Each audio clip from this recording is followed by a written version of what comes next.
Bonjour et bienvenue sur ma chaîne. Aujourd'hui on va parler des actus de la semaine. La première et pas des moindres, personne ne l'aura loupé, c'est le sacre de la Carmine Corp en finale des European Masters samedi dernier. L'équipe de Kemeto a battu LDLC 3-1 au terme d'un BO qu'ils ont globalement maîtrisé. Les Renards, qui étaient favoris, sont passés à côté de leur finale, mais ont tout de même réalisé de très beaux European Masters, enchaînant 13 victoires de suite. C'est la troisième victoire de suite de la Carmine Corp dans la compétition. La structure française domine l'Europe depuis qu'elle est arrivée en LFL il y a 1 an et demi, et on attend leur passage en LEC avec impatience. La deuxième grosse actualité en ce moment, c'est le MSI. La seconde plus grande compétition de LoL après les Worlds a commencé il y a 3 jours, donc mardi.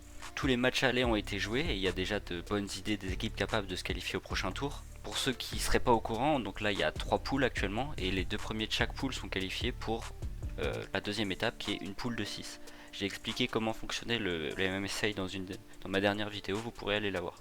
Donc les trois grosses régions majeures devraient normalement passer. C'est le cas donc de la Corée avec T1, de la Chine avec RNG qui sont toutes les deux en 3-0 et de G2 qui est en 4-0 parce qu'il n'y a que 3 équipes dans leur groupe, donc l'équipe va jouer 8 matchs.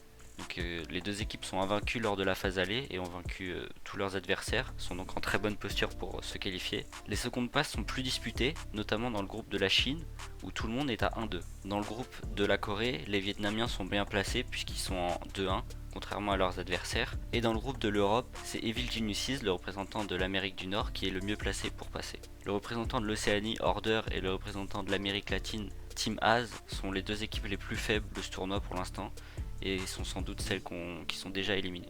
Sur les 3 premiers jours du tournoi, tous les groupes se jouaient en même temps, donc toutes les équipes jouaient 1 voire 2 matchs par jour pour le groupe de 3. Il reste 3 jours pour cette phase et chaque jour un groupe va se terminer. Donc demain ce sera l'issue du groupe B avec 6 matchs de les 6 derniers matchs de ce groupe B. Samedi ce sera le groupe C, le groupe de l'Europe qui se terminera, et dimanche le groupe A. On va maintenant passer au transfert.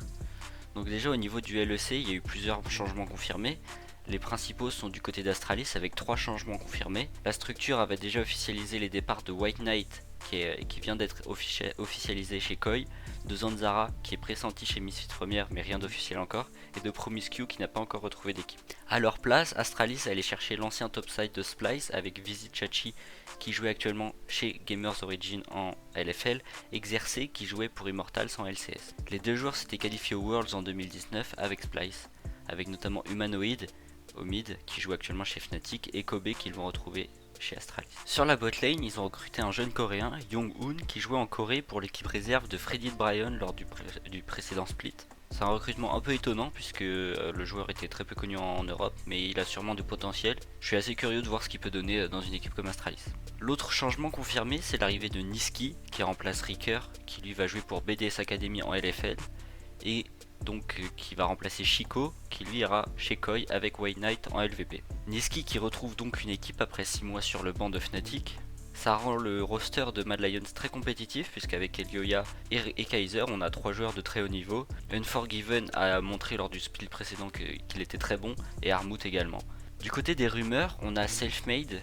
La plus grosse rumeur c'est Selfmade qui serait bench de chez Vitality et qui serait remplacé par Haru, l'ancien champion du monde en 2017 qui jouait pour X7, ainsi que BO, un jungler chinois, blacklist de LPL pour match fixing. Donc qu'est-ce que c'est le match fixing? C'est une pratique qui consiste à parier contre soi et à faire exprès de perdre la game.